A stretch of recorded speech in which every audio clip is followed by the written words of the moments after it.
माया के अंतिम वार में भी ब्राह्मणों का किला मजबूती से खड़ा रहे, उसके लिए शिव बाबा के महावाक्य।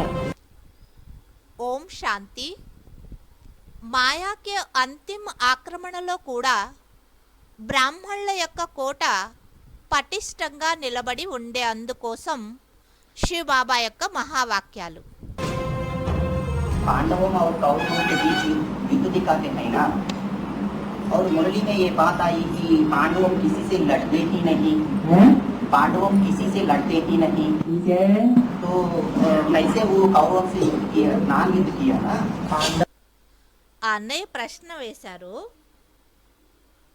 మహాభారతంలో పాండవులు కౌరవుల యొక్క యుద్ధాన్ని చూపిస్తారు, మరి బాబా మురళీలో అన్నారు పాండవులు ఎవరితోనూ కొట్లాడరు అని, మరి కౌరవులతో ఎలా యుద్ధం చేశారు, ఎక్కడ చేశారు అని అడిగారు।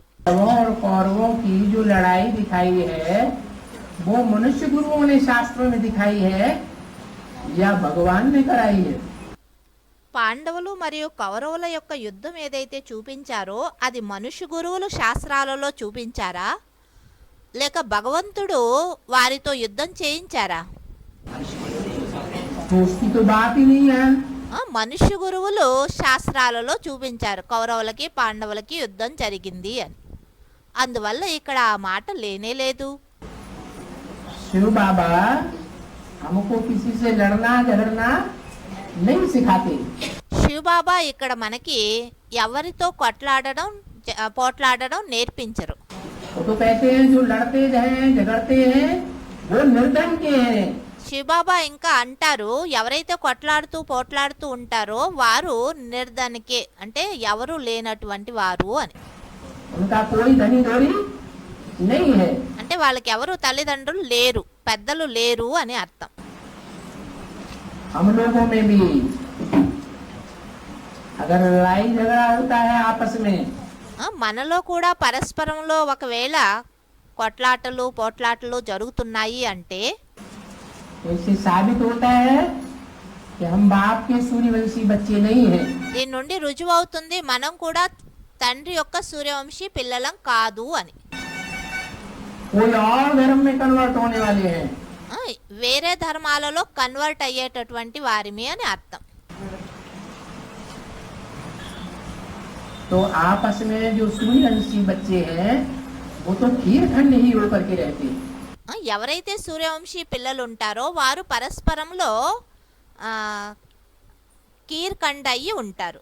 కీర్ అంటే పాయసం, పాయసంలో ఎలా చక్కెర పాలు సగ్గుబియ్యం యా బియ్యం కలిసిమెలిసి ఉంటాయో అలా కీర్ కండ్ అయ్యి ఉంటారు సూర్యవంశీ పిల్లలు। अगर वो भी खीरखंड होकर के नहीं रहेंगे तो फिर राजधानी कैसे स्थापन होगी। ఒకవేళ సూర్యవంశీ పిల్లలు కూడా పరస్పరంలో కీర్ కండ్ అయ్యి ఉండలేదు అంటే మరి రాజధాని ఎలా స్థాపన అవుతుంది? बाकी जो शास्त्रों में लिखा है वो शास्त्रों में तो यहाँ की बातें ही लिखी हुई। బాకీ మిగతా శాస్త్రాల్లో ఏవైతే విషయాలు రాయడం జరిగాయో అవన్నీ ఇక్కడి మాటలే శాస్త్రాలలో రాయడం జరిగింది।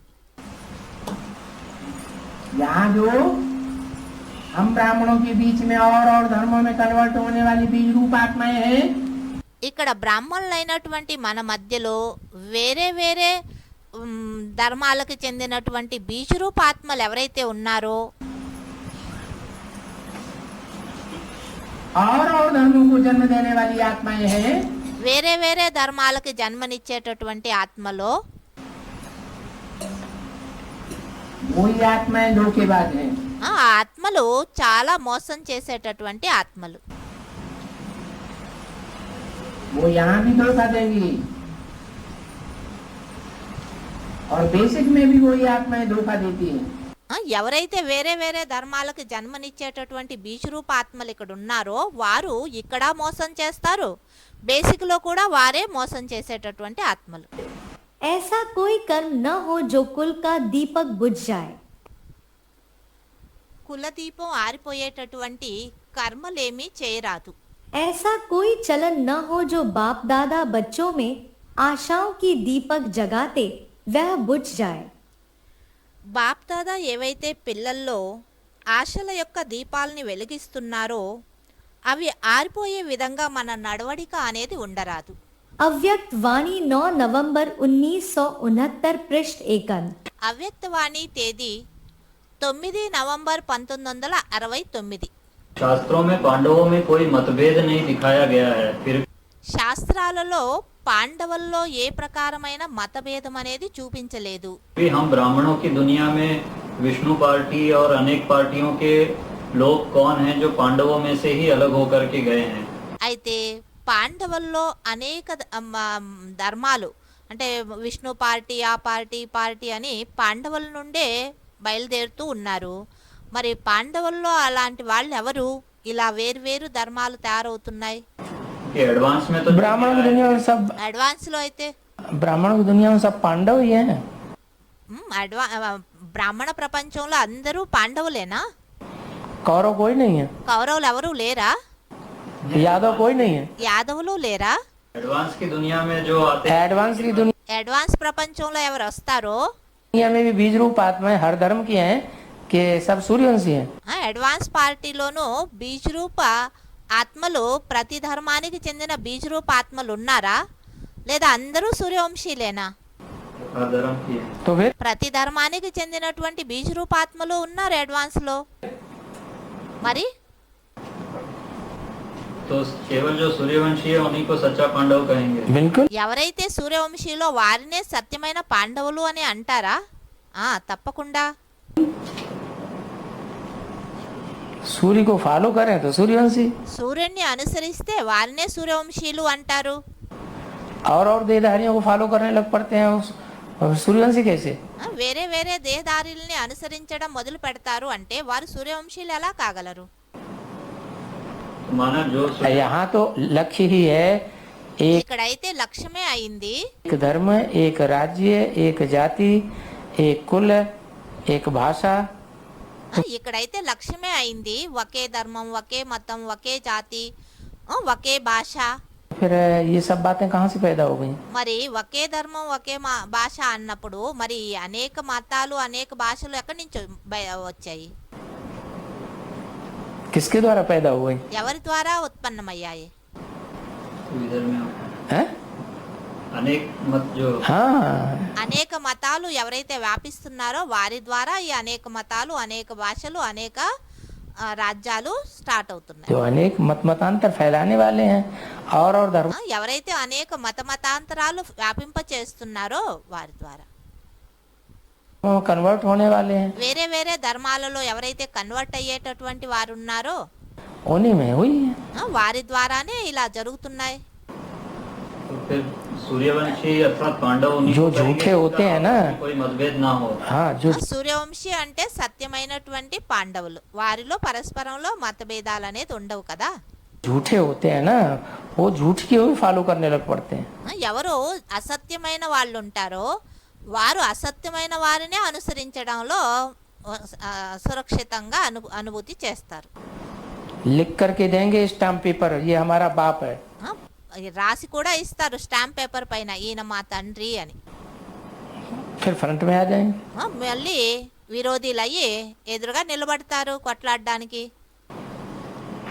फिर पूछते हैं लेकिन आपस में मतभेद तो बहुत ही देखा जा रहा तो है। ये पांडव అయితే పరస్పరంలో మతభేదం అనేది చాలా ఎక్కువగా చూడడానికి కనిపిస్తూ ఉంది అన్నారు.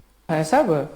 పాండవులా వీళ్ళంతా మరి ఇలా మతభేదాలని ఏర్పరుస్తున్నారు అంటే వాళ్ళు పాండవులా? जो मतभेद पैदा करने वाले हैं वो पांडव हैं।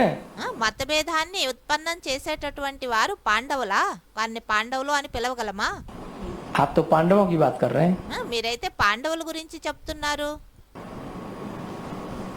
तो फिर ये पांडव माने पांडु पुत्र, పాండవ్ అంటేనే పాండు యొక్క పుత్రులు, पंडा के पुत्र। పండా యొక్క పుత్రులు. पंडा माने जो रास्ता बताता है। పండా అంటే ఎవరైతే మార్గాన్ని చూపిస్తారో ఆయన. कौन बताता है सच्चा रास्ता? సత్యమైన మార్గం ఎవరు తెలియజేస్తారు? शिव बाबा। शिव बाबा सच्चा। శివబాబా అన్నారు. శివబాబా సత్యమైన रास्ता बताता है, మార్గాన్ని తెలియచేస్తారు. तो उसका प्रैक्टिकल रूप है कि नहीं है, बिंदी है। శివబాబా అంటే ఆయనకి ప్రాక్టికల్ రూపం ఉందా లేక జ్యోతిర్బిందువేనా? प्रैक्टिकल रूप है। फिर ప్రాక్టికల్ రూపం ఉంది. మరి फिर उसको फॉलो करते हैं। మరి ఆయన్ని అనుసరిస్తారా?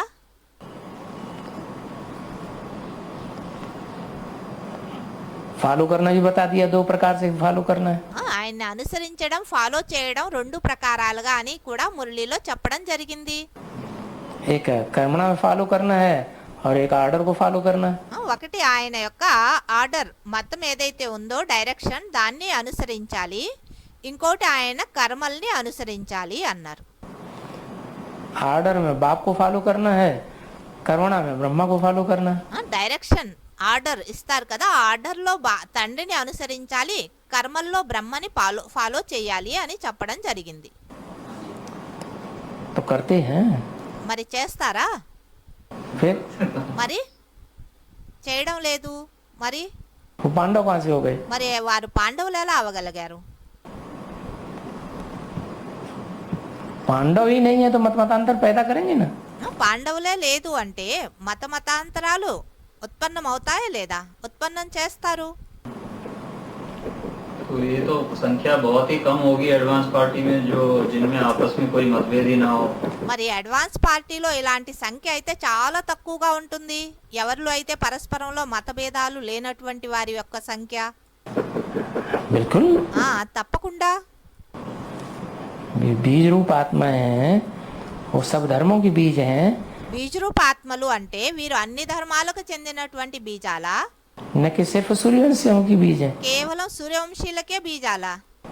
सभी धर्मों के। हैं? అన్ని ధర్మాలకి చెందిన బీజాలు. और वो यहाँ प्रत्यक्ष भी होते चले जाएंगे। మరి వాళ్ళు ఇక్కడ ప్రత్యక్షం కూడా అవుతూ ఉంటారు. जो बच्चे आपस में लड़ते झगड़ते रहते हैं वो बच्चे हैं। ఏ పిల్లలైతే పరస్పరంలో కొట్లాడుతూ పోట్లాడుతూ ఉంటారో వాళ్ళు తండ్రి పిల్లలా? वो निर्धन के हैं या धनी के हैं? వాళ్ళకి ధని ఉన్నారా అంటే వాళ్ళకి ఎవరైనా పెద్ద ఉన్నారా లేదా ఎవరు లేరా? ధనిదోని అంటే తల్లిదండ్రులు ఎవరు లేరా? वो तो निर्धन के हैं। అటువంటి వారిని అంటారు నిర్ధనికి, అంటే అనాథలు, వాళ్ళకి ఎవరు లేరు అని. किसको तुम बच्चा समझ लेते हो? మీరు ఎవరిని పిల్లలు అని అనుకున్నారు? తండ్రి పిల్లలు అని ఎవరో ప్రశ్నించి ఉంటారు కదా, వాళ్ళని అన్నారు. है? अभी नहीं कहना। మరి ముందుకెప్పుడు అలా అనొద్దు, ఎవరినంటే వాళ్ళని తండ్రి పిల్లలు అని. शिव बाबा के बच्चे पांडव होते हैं। శివబాబా యొక్క పిల్లలైతే పాండవులు అయి ఉంటారు. पांडव आपस में कभी झगड़ते और लड़ते नहीं हैं। పాండవులు ఎప్పుడు కూడా పరస్పరంలో పోట్లాడడం ఉండదు. जो आपस में लड़ झगड़ के खलास हो जाने वाले वो कौरव और यादव संप्रदाय है। ఎవరైతే పరస్పరంలో కొట్లాడి సమాప్తి అయిపోయేవారు యాదవులు మరియు కౌరవులు. राक्षस संप्रदाय। వారు రాక్షస సంప్రదాయాలు. हमारी तो किसी से लड़ाई नहीं है। మనకైతే ఎవరితోనూ కొట్లాటలు అనేది ఉండనే ఉండదు. आत्मा आत्मा बाई बाई। वो ఆత్మ ఆత్మ భాయి భాయి.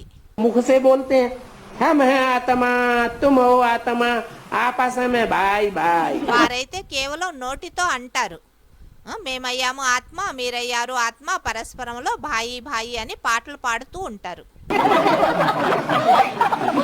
तो प्रैक्टिकल कर्म दूसरा हो जाता है। మరి ప్రాక్టికల్ కర్మ వేరుగా ఉంటుంది. आपस में लड़ते झगड़ते रहेंगे, लून पानी होते रहेंगे, इसका मतलब बाप नहीं आया हुआ है फैसला करने के लिए। పరస్పరంలో కొట్లాడుతూ ఉంటారు, లూన్ పానీ అంటే ఉప్పు నీరుగా అవుతూ ఉంటారు అంటే మరి తండ్రి ఫైసలా అంటే అంతిమ నిర్ణయం చేసే అందుకు తండ్రి రాలేదనే కదా అర్థం. है? हाँ, विश्वास नहीं है इतना, इसलिए बाप के फैसले के ऊपर अविश्वास करके खुद आपस में ही लड़ना झगड़ना चालू रखते हैं। తండ్రి యొక్క నిర్ణయం పైన అవిశ్వాసం ఉంటుంది. అందుకే తండ్రి పైన విశ్వాసం లేని కారణంగానే పరస్పరంలోనే కొట్లాడుకుంటూ ఉంటారు. అంటే వాళ్ళ లాని చేతిలో తీసుకుంటారు అని అర్థం. जो आपस में ईर्षा दोष करते हैं तो उनका क्या होगा? वही ఎవరో అన్నయ్య అడిగారు, పరస్పరంలో ఈర్ష్యాద్వేషం చేస్తూ ఉంటారు, వాళ్ళకేమవుతుంది అన్నారు. ये लड़ाई झगड़ा ही तो है। ఈర్ష్యాద్వేషం చేయడము అంటేనే కొట్లాడడమే కదా, పోట్లాడడమే కదా. नून पानी होना माने लड़ाई झगड़ा। లూన్ పానీ అంటే ఉప్పు నీరు అవ్వడము అంటేనే కొట్లాడడము. ईर्ष्या द्वेष करना माने लड़ाई झगड़ा। ఈర్ష్యాద్వేషం చేయడం పరస్పరంలో అంటేను కొట్లాడడమే. कहाँ सहन शक्ति धारण करनी है, कहाँ सामना करना है, ఎక్కడ సహన శక్తిని ధారణ చేయాలి, ఎక్కడ ఎదుర్కొనే శక్తిని ఉపయోగించాలి, ये जज करने की पावर चाहिए। ఇది జడ్జి చేసుకునే, నిర్ణయం చేసుకునే శక్తి అనేది ఉండాలి. हर जगह मुकाबला नहीं करना होता है। ప్రతి చోట ఎదుర్కొనే మాట ఉండదు, ప్రతి చోటను ఎదుర్కోవాల్సి వస్తుంది అనేమి కాదు. हर जगह सहन करने की जरूरत नहीं है। మరి ప్రతి చోట లేదంటే సహనం చేస్తూ ఉండడం ఆ మాటను లేదు. परख शक्ति तीखी होनी चाहिए। మన పరిశీలన శక్తి చాలా తీక్షణంగా ఉండాలి. ఎప్పుడు సహనం చేయాలి, ఎప్పుడు ఎదుర్కోవాలి అన్నది మనం మొదట తెలుసుకోవాలి. कहाँ सामना करना है और कहाँ सहन करना है, ఎక్కడ ఎదిరించాలి, ఎక్కడ సహనం చేయాలి, वो भी हिसाब रखना है। ఇది కూడా మంచిగా లెక్క అనేది ఉంచుకోవాలి. जो ब्राह्मण परिवार है, ब्राह्मण तो देवता बनने वाला। బ్రాహ్మణ పరివారం అంటే ఎవరైతే బ్రాహ్మణుల నుండి దేవతలు అయ్యేటటువంటి ఆత్మలు ఉన్నారో उसके सामने क्या करना है, వారి ఎదురుగా ఏం చేయాలి, हैं? अपने परिवार के अंदर छोटे छोटे बच्चे होते हैं, बच्चे को गोद में माँ बाप लेते हैं। అప్పనే పరివారంలో ఏం చేయాలి, ఎవరైతే పరివారంలో చిన్న చిన్న పిల్లలు ఉంటారో చిన్న చిన్న పిల్లల్ని తల్లిదండ్రులు ఒడిలో కూర్చొని పెట్టుకుంటారు. बाप उनको सर पर चढ़ाते हैं प्यार में, తండ్రి పిల్లల్ని ముద్దుగా తలపైన కూడా ఎక్కించుకుంటారు. और बच्चा क्या करता है, उसकी नाक, उसके कान, उसके आँख, मुख, दाढ़ी नोच लेता है। పిల్లలు తల మీద ఎక్కించుకున్నారు అంటే పిల్లలు ఏం చేస్తారు, పసిపిల్లలు ముక్కుని లాగేస్తూ ఉంటారు, చెవులు లాగేస్తూ ఉంటారు, కంట్లో పొడి చేస్తూ ఉంటారు. तो बाप उस बच्चे के प्रति सहनशीलता का पाठ बजाता है या सामना करता है। మరి తండ్రి ఆ పిల్లల ప్రతి సహనశీలత యొక్క శక్తిని ఉపయోగిస్తాడా, సహనంగా ఉంటూ సహనం చేసుకుంటాడా, లేదా ఎదుర్కొనే శక్తిని ఉపయోగిస్తాడా ఆ పిల్లవాడి ముందు? सहनशीलता का पाठ बजाता है, సహనశీలత యొక్క పాత్ర అభినయిస్తాడు. तो ये भी देखना है। అందుకే అలానే ఎప్పుడు సహనం చేయాలి, ఎప్పుడు ఎదిరించాలి అనేది మంచిగా తెలుసుకొని ఉండాలి. क्या हम सामना करना या न करना, ये कहाँ करना है, कहाँ नहीं करना है, वो भी बुद्धि में अच्छी तरह बैठा हुआ। ఎప్పుడు మనం ఎదిరించే శక్తిని ఉపయోగించాలి, ఎక్కడ ఉపయోగించాలి అన్న విషయం మన బుద్ధిలో స్పష్టంగా ఉండాలి. कोई भी इस कल्याणकारी युग में परिस्थिति आती है तो उस परिस्थिति को न देख, ఏదైనా ఈ కళ్యాణకారి యుగములో పరిస్థితి వస్తుంది అంటే ఆ పరిస్థితిని చూడకుండా, वर्तमान को न देख, वर्तमान में भविष्य को देखो। వర్తమానాన్ని చూడకుండా వర్తమానంలో భవిష్యాన్ని చూడండి. मानो कोई दुख देता है व गाली देता है, అంటే అనుకోండి, ఎవరైనా దుఃఖం ఇస్తున్నారు లేదా మనల్ని నిందిస్తున్నారు, उसमें भी यह देखो कि मेरा कल्याण है। అందులోనూ ఇదే చూడండి, నా కళ్యాణం అనేది నిండి ఉంది ఇందులోనూ అని అనుకోవాలి. कल्याण यह है कि वह दुख अथवा गाली ही सुखदाता की याद के नजदीक लावेगी। కళ్యాణం ఏంటి, నా కళ్యాణం ఉంది అనుకున్నాం, అయితే ఆ కళ్యాణం ఏమిటి అంటే ఎవరైతే మనకు వాళ్ళు దుఃఖం ఇస్తున్నారో, ఏదైతే దుఃఖం లేదా మనల్ని నిందిస్తున్నారో, అప్పుడు మనం సుఖదాత యొక్క తలంపుకి దగ్గరగా వెళ్తాం. అప్పుడు మనకి మంచిగా బాబా తలంపు వస్తుంది దుఃఖంలో. बाहर के रूप से न देखो, कल्याण के रूप से देखो। అందుకే స్థూలంగా ఎప్పుడూ చూడొద్దు, వీళ్ళు మనల్ని అలా దుఃఖం ఇస్తున్నారు, నన్ను ఇలా తిడుతూ ఉన్నారు అనుకోవద్దు. వాళ్ళు అలా చేయడం వల్ల సుఖదాత యొక్క తలంపుకి మనం దగ్గరగా వెళ్తున్నాము. అందుకని కళ్యాణ రూపంలో చూడండి. तो कोई भी परिस्थिति परिस्थिति न लगेगी। అప్పుడు ఏదైనా పరిస్థితి మనకు పరిస్థితి అని అనిపించదు. इससे अपनी उन्नति कर सकेंगे। అప్పుడు ఇలా ఆలోచించాము అంటే, అలాంటి భావన పెట్టుకున్నాము అంటే అందులో మన ఉన్నతి అనేది చేసుకోగలము. अव्यक्त वाणी 23 जनवरी 1976 पृष्ठ 2 अंक। అవ్యక్తవాణి తేదీ 23 జనవరి 1976. सेवा के फील्ड में जब हम हैं तो सहन करना है अपने परिवार के भांतियों के साथ। ఆ సేవా ఫీల్డ్లో మనం ఉన్నాము అంటే అక్కడ మనం సహనం చెయ్యాలి. ఎందుకంటే మన పరివార సదస్సులు వాళ్ళ జతలో మనం సహనం చెయ్యాలి. जब अपने परिवार के भांतियों के बीच में हैं మనం ఎప్పుడైతే మన పరివార సదస్సుల మధ్యలో ఉన్నాము అంటే तो सेवा भाव ऐसा होना चाहिए సేవా భావం అనేది మనలో అలా ఉండాలి. कि हम हर बात में सहन करने की स्टेज में रहें। మనము ప్రతి విషయంలోనూ సహనం చేసే స్టేజ్లో ఉండాలి.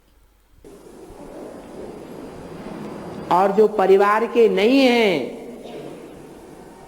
हमारे ब्राह्मण परिवार के नहीं हैं, ఎవరైతే మన బ్రాహ్మణ పరివారానికి చెందిన వారు కాదో, ब्रह्मा कुमार कुमारी नहीं बने हैं, బ్రహ్మ కుమార్ కుమారీలుగా అవలేదో, ब्रह्मा बाप को या भगवान बाप को जिन्होंने नहीं पहचाना है, బ్రహ్మ బాపుని లేదా భగవాన్ బాపుని ఎవరైతే గుర్తించలేదో,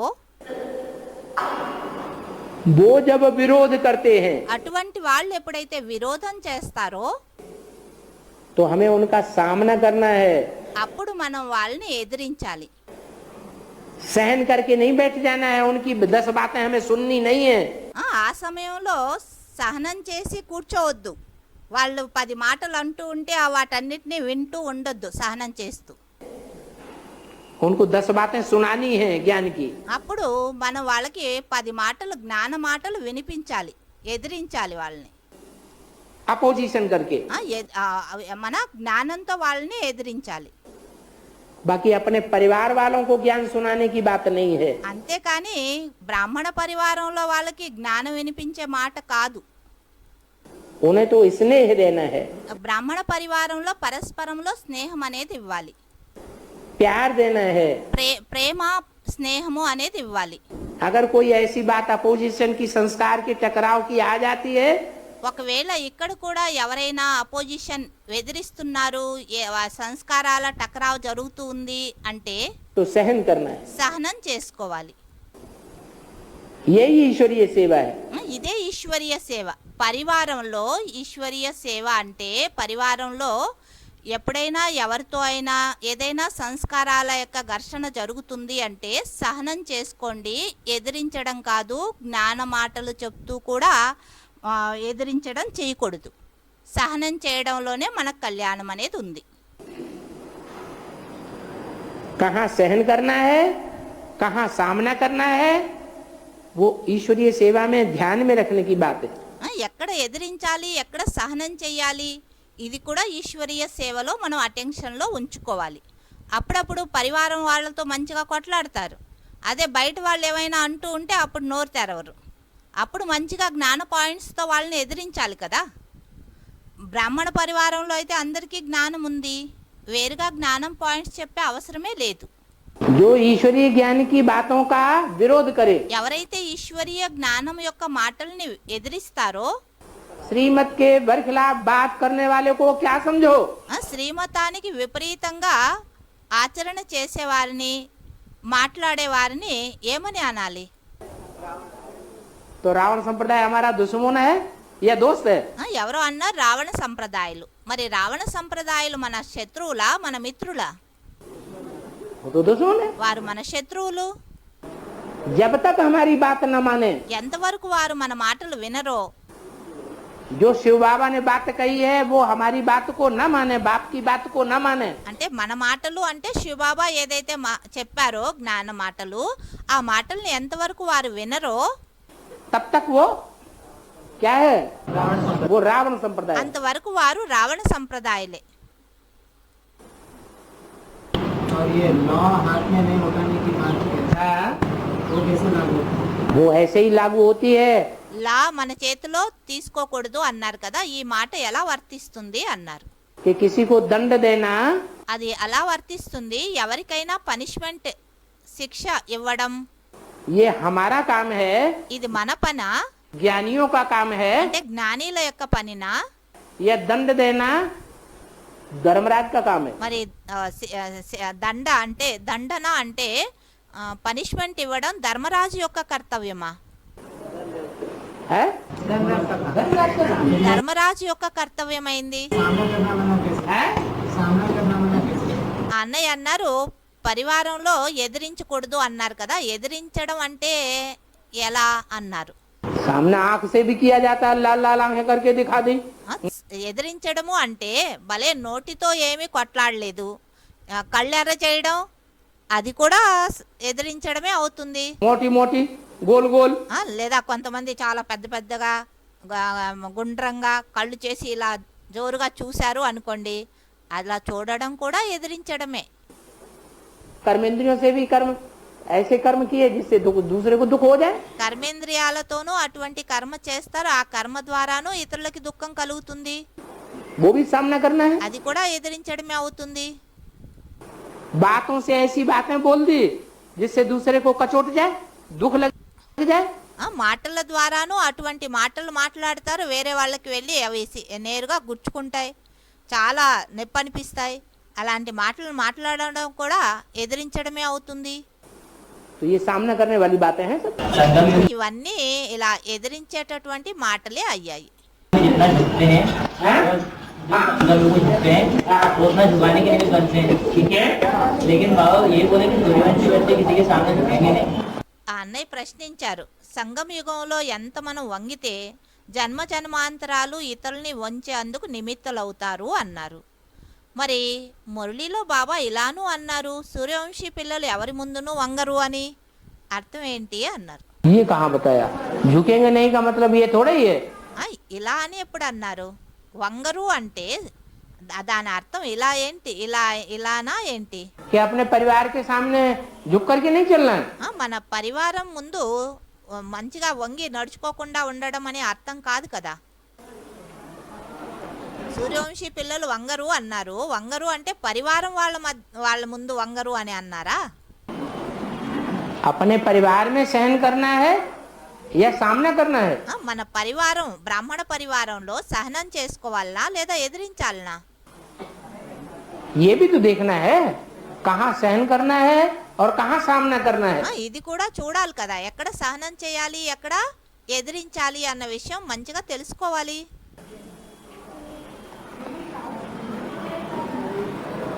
अपने धर्म की अपने परिवार के लोगों की स्थापना करनी है మన ధర్మం యొక్క మన పరివారం యొక్క స్థాపన చేయాలనా या उनका विनाश करना है। లేదా వారి యొక్క వినాశనం చేయాలనా स्थापना करनी है। స్థాపన చేయాలి तो जिनकी स्थापना का लक्ष्य है तो माँ को लक्ष्य रहता है कि ఎవరిలో అయితే స్థాపన యొక్క లక్ష్యం ఉంటుందో ఏ విధంగా తల్లికి లక్ష్యం ఉంటుంది अपने परिवार को वर्धन करना है। తన పరివారాన్ని వృద్ధి చేసుకోవాలి అని తల్లికి లక్ష్యం ఉంటుంది बढ़ाना है, पालना करनी है। तो माँ सहन करती है तब होता है। తల్లి తన పరివారాన్ని వృద్ధి కోసం సహనం చేస్తుంది ఎందుకంటే ఆవిడకి లక్ష్యం ఉంది పరివారాన్ని వృద్ధి చేయాలి మంచిగా పాలన చేయాలి అని ఇవన్నీ చేయాలి అంటే సహనం చేయాల్సి ఉంటుంది అందుకే సహనం చేస్తుంది ऐसे ही అలానే हम भी ब्रह्मा बन करके उनकी पालना करें, బ్రహ్మ అయ్యి వారి యొక్క పాలన చెయ్యాలి ब्रह्मा बन करके सहन शक्ति धारण करें, బ్రహ్మలాగా అయ్యి సహనశక్తిని ధారణ చేసుకోవాలి तब ये परिवार स्थापन होगा। అప్పుడే ఈ పరివారం స్థాపన అనేది అవుతుంది तब ब्राह्मण सो देवता बनेंगे। అప్పుడే బ్రాహ్మణుల నుండి దేవతలుగా అవగలము हाँ, जो और धर्म है ఆ, మరి వేరే ధర్మాలు ఏవైతే ఉన్నాయో ఇతర ధర్మాలు और धर्म वाले हैं उनको नहीं पनपने देना है। అటువంటి వారిని ఇక్కడ స్థానం అనేది వారికి ఇవ్వకూడదు उनके सिद्धांतों को अगर हम पनपने देंगे ఒకవేళ వేరే ధర్మం వారి యొక్క సిద్ధాంతాలని మనం ఇక్కడ నడవనిచ్చాము అంటే तो तो ये दुनिया नरक ही बनी ఈ रहेगी। ప్రపంచం నరకం లాగానే ఉండిపోతుంది। उनका मुकाबला करना है। అటువంటి వారి వేరే ధర్మాల యొక్క సిద్ధాంతాలని నడిపించే వారిని మనం ఎదిరించాలి। मुकाबला करने का मतलब ये नहीं हिंसा करनी है। వారిని ఎదిరించండి అంటే అర్థం అదే అని కాదు, అర్థం వాళ్ళ జతలో హింస చెయ్యండి అని, అంటే వాళ్ళకి దుఃఖం ఇచ్చే విధంగా వ్యవహరించండి అని కాదు। उनके बोले गए पॉइंट्स को हमें स्वीकार नहीं करना है। వేరే ధర్మానికి చెందినటువంటి ఆత్మల యొక్క సిద్ధాంతాలు అంటే వాళ్ళ జ్ఞానం ఏదైతే ఉందో ఆ జ్ఞాన మాటల్ని మనము స్వీకారం చేయకూడదు। कई बच्चे कहते हैं, इतना पहले क्यों नहीं बताया, सहज मार्ग कहा, सहन मार्ग तो कहा नहीं।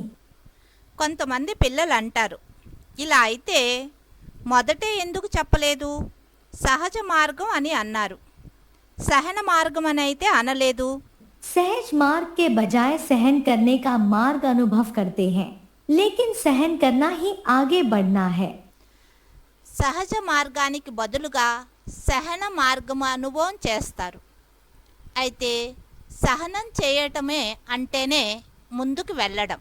वास्तव में सहन करना नहीं होता, लेकिन अपनी कमजोरी के कारण सहन अनुभव होता है। వాస్తవంలో అయితే సహనం చేయడం అయితే లేదు, కానీ తమ బలహీనతల కారణంగా సహనం చేసే అనుభవం చేస్తారు। जैसे आग का गुण है जलाना, लेकिन उसके गुण का ज्ञान न होने कारण उससे लाभ लेने के बजाय नुकसान कर देते। ఏ విధంగా అగ్ని యొక్క గుణమైంది కాల్చడం, అయితే ఆ గుణం యొక్క జ్ఞానం లేని కారణంగా దాని నుండి లాభాన్ని పొందడానికి బదులు దాన్ని నష్టం చేసేస్తారు। तो सुख के बजाय सहन करना पड़ता है, అప్పుడు సుఖానికి బదులుగా సహనం చేయాల్సి పడుతుంది। क्योंकि वस्तु के बजाय स्वयं को जला देते। ఎందుకనంటే వస్తువుని కాల్చడానికి బదులు స్వయాన్ని కాల్చుకుంటారు। गुण का ज्ञान न होने के कारण सुख के बजाय सहन करना पड़ता। గుణం యొక్క జ్ఞానం లేని కారణంగా సుఖానికి బదులుగా సహనం చేయాల్సి పడుతుంది। वैसे समस्याएं व परिस्थिति आने के कारण का ज्ञान न होने के कारण आगे बढ़ने के सुख के अनुभव के बजाय सहन करने का अनुभव करते हैं। అలానే సమస్యలు పరిస్థితులు రావడానికి గల కారణం యొక్క జ్ఞానం లేని కారణంగా ముందుకు వెళ్ళే సుఖం యొక్క అనుభవం చేయడానికి బదులు సహనం చేసే అనుభవం చేస్తారు। अव्यक्त वाणी 29 नवंबर 1978 पृष्ठ 1। అవ్యక్త వాణి తేదీ 29 నవంబర్ 1978। अशांत करने वाली माया है, माया रावण है, అశాంతి చేసేది మాయనా, మాయా రావణుడా, या बाप है। లేక తండ్రినా? మాయా రావణుడు అన్నారు। सरेंडर होने वालों ने एग्रीमेंट किससे किया है? ఎవరైతే సరెండర్ అయ్యారో వారు అగ్రిమెంట్ ఎవరి జతలో చేశారు, ఎవరికి చేశారు?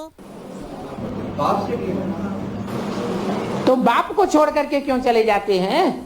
తండ్రికి చేశారు కదా అగ్రిమెంటు అన్నారు, మరి తండ్రిని వదిలి ఎందుకు వెళ్ళిపోతారు?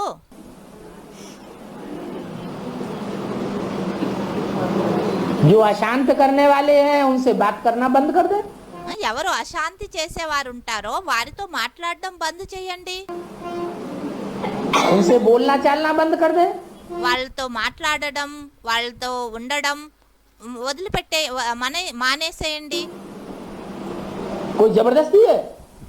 ఏమైనా ఎవరైనా జబర్దస్తి చేస్తారా? లేదు, మాతో మాట్లాడాలి, మా జతలోనే ఉండాలి అని।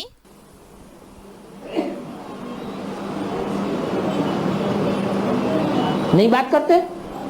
వాళ్ళ జతలో మాట్లాడొద్దు, नहीं चलेगा क्या? వాళ్ళతో మాట్లాడకుండా ఉంటే నడవదా ఏంటి? चलेगा या नहीं चलेगा? నడుస్తుందా లేదా? चलेगा। నడుస్తుంది। వాళ్ళతో అశాంతి చేసేటటువంటి వారితో మాట్లాడకుండా ఉంటే।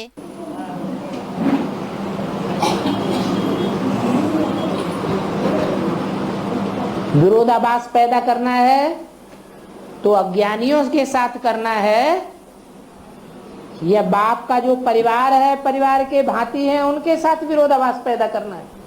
ఎవరినైనా విరోధించాలి అంటే తండ్రి పరివారం ఉన్నారు వారిని వ్యతిరేకించాలనా, లేదా బయట అజ్ఞానులు ఉన్నారో వారితో ఎదిరించాలనా? कहाँ सहन करना है और कहाँ सामना करना है? ఎక్కడ ఎదిరించాలి, ఎక్కడ సహనం చేసుకోవాలి? परिवार में क्या करना होता है? బ్రాహ్మణ పరివారంలో ఏం చేయాల్సి ఉంటుంది? सहन करना होता है। పరివారంలో పరస్పరంలో సహనం చేయాల్సి ఉంటుంది. लेकिन विदेशी है, అయితే విదేశీయులు, विधर्मी है, విధర్మీలు तो परिवार के साथ सामना करेंगे या सहन करेंगे? మరి విదేశీ విధర్మీలు అంటే పరివారం జతలో ఎదిరిస్తారా, సహనం చేసుకుంటారా? तो सामना करने लग पड़ते हैं। విదేశీ విధర్మీలైన కారణంగా పరివారంలో ఎదిరించడం మొదలు పెడతారు. ट्रैक्टर बन गए, మరి ద్రోహీలు అయిపోతారు, ఎదిరిస్తూ పరివారం వాళ్ళతో కొట్లాడుతూ. अलग हो गए, ద్రోహీలయ్యి వేరైపోతారు. जो चाहेंगे सो बोलेंगे। వాళ్ళ ఇష్టం వచ్చినట్లు ఏం కావాలో అది మాట్లాడతారు, అలా అంటారు. जल में रह करके तो मगरमच्छ से विरोध होता नहीं है। నీళ్ళల్లో ఉంటూ మగరమచ్చితో విరోధం అయితే చేయలేవు కదా చిన్న చిన్న జంతువులు.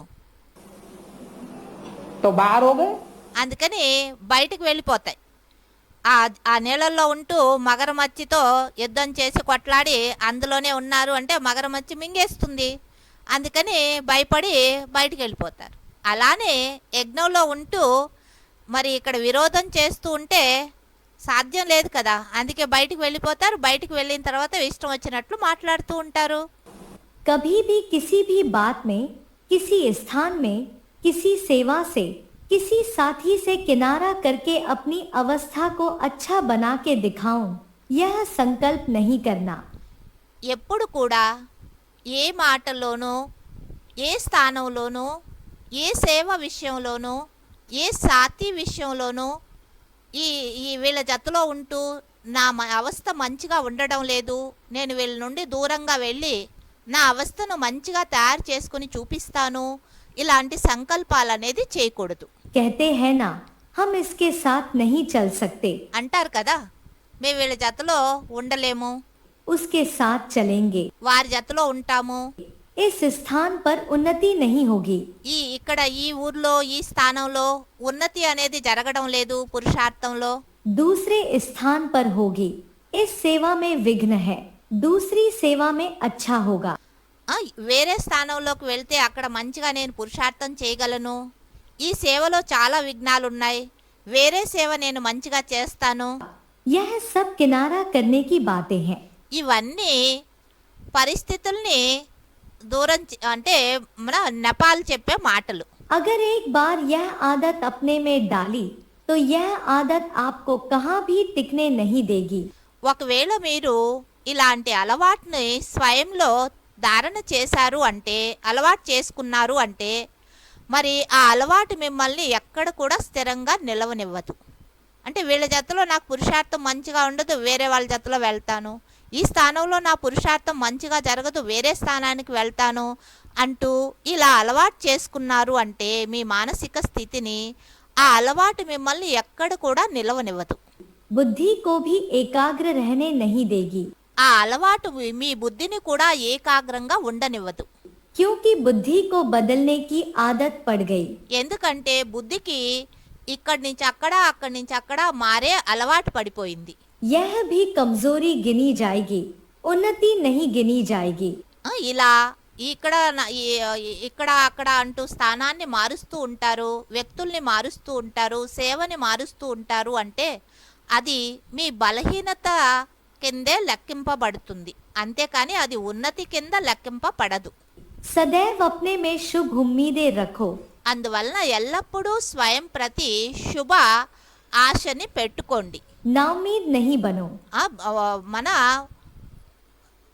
నిరాశ ఎప్పుడూ కాకూడదు. जैसे बाप ने हर बच्चे में शुभ उम्मीदें रखी, ఏ విధంగా తండ్రి ప్రతి ఒక్కరి పైన శుభ ఆశల్ని ఉంచుకున్నారో అలా మీరు కూడా స్వయం ప్రతి శుభ ఆశల్ని పెట్టుకోండి. कैसे भी हैं बाप लास्ट नंबर से भी कभी दिलशिकस्त नहीं बने। పిల్లలు ఎలా ఉన్నప్పటికినూ లాస్ట్ నంబర్ పిల్లలైనాను సరే వాళ్ళ ప్రతిని కూడా ఎప్పుడూ బాబా దుఃఖీలుగా అయ్యేవారు కాదు. అంటే వారి ప్రతి కూడా శుభ ఆశని పెట్టుకునేవారు. सदा ही उम्मीद रखी।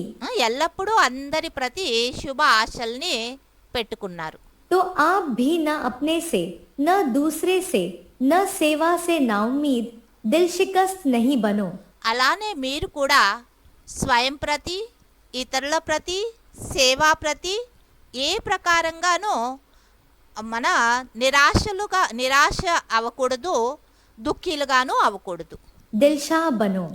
దిల్ షాహ్ అంటే మీ హృదయానికి రాజులుగా అవ్వండి. शाह माना फ्राक दिल, सदा बड़ी दिल। షాహ్ అంటేనే ఫ్రాక్ దిల్, మరి పెద్ద హృదయం కలిగినటువంటి వారు.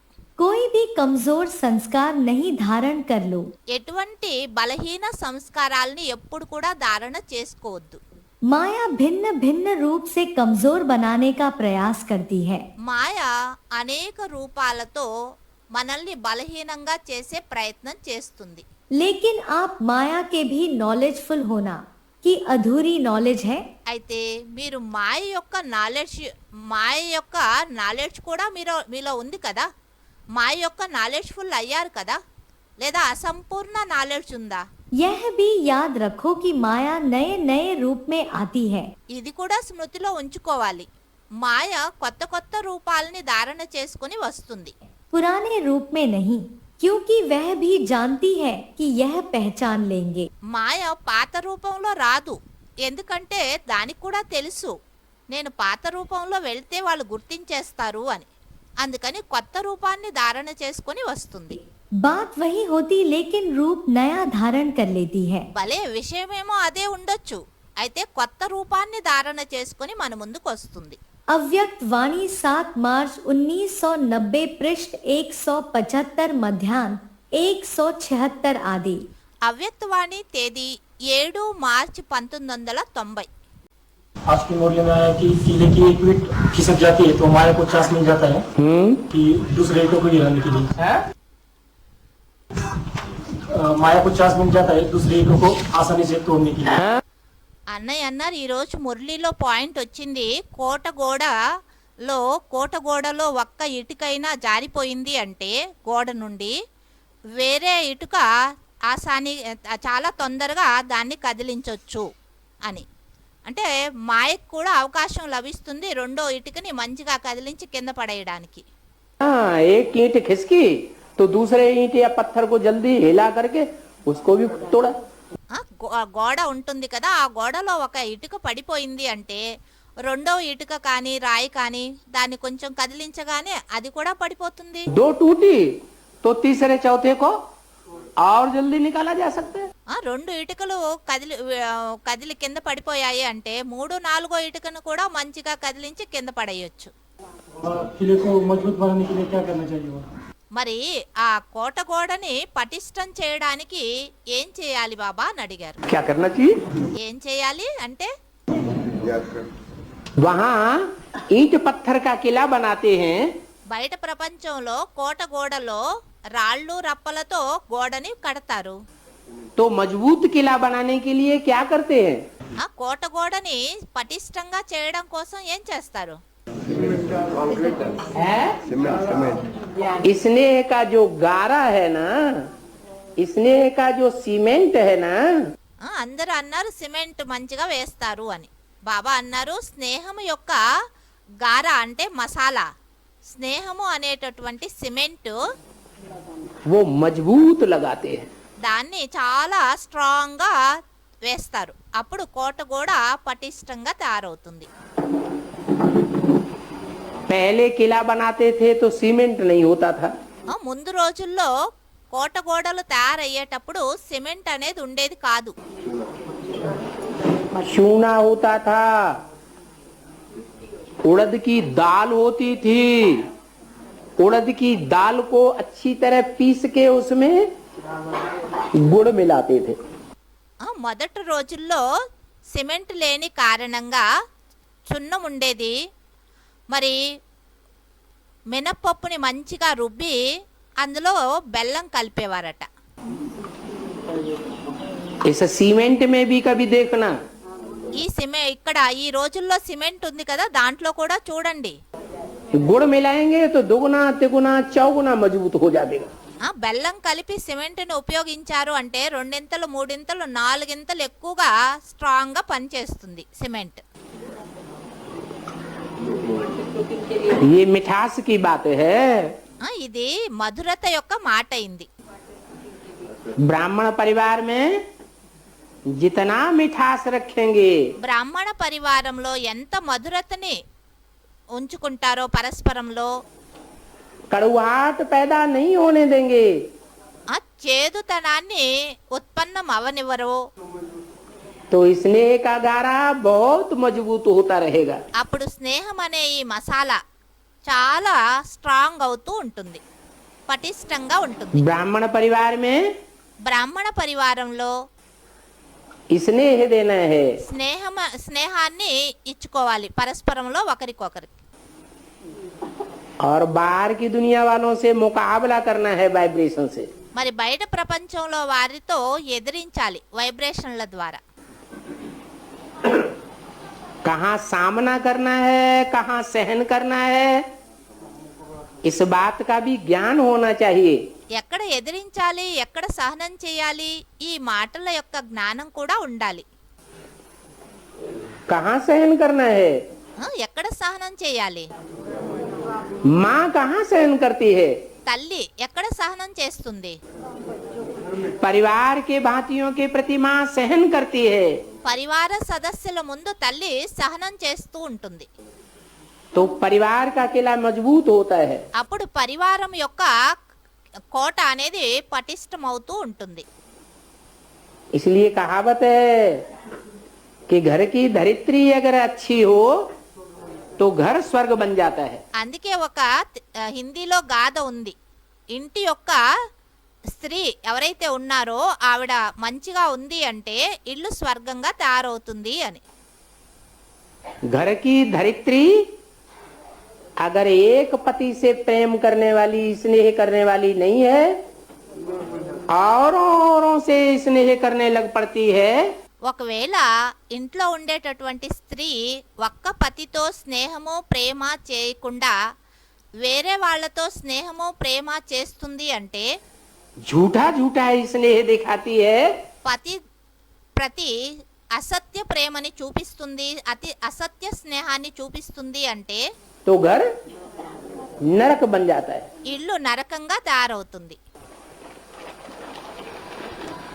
तो ये ब्राह्मणों का किला न टूटे, ఈ బ్రాహ్మణుల యొక్క కోట మన విరిగిపోకుండా ఉండాలి అంటే भले माया का फाइनल पेपर होता रहे, భలే మాయ యొక్క ఫైనల్ పేపర్ వస్తూ ఉన్నప్పటికీను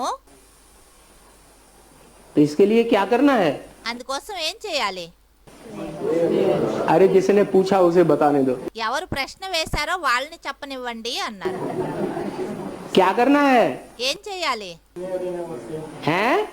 स्नेह देना है. किसको देना है? స్నేహం ఇవ్వాలి అన్నారు. ఎవరికి ఇవ్వాలి స్నేహం, रावण को? రావణుడికి ఇవ్వాలనా స్నేహం, हैं?